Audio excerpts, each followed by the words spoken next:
Get away from the light.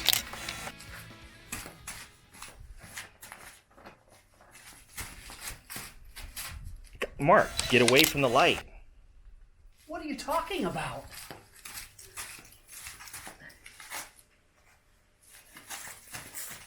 No, no, get away from the light.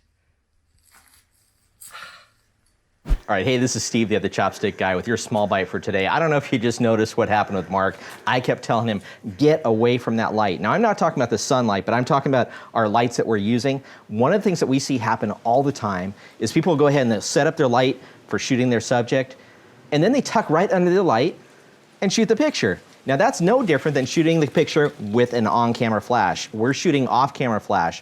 So we want to make sure that you are not shooting on the same axis as your light, but simply just move to the side and just like that, and you're gonna go ahead and take the picture, and you can see the picture looks so much better now that you stepped away from your light and not to the light. So always remember that, get away from your light, you'll greatly improve the quality of your pictures. This was Steve, the other chopstick guy, with your small bite for today.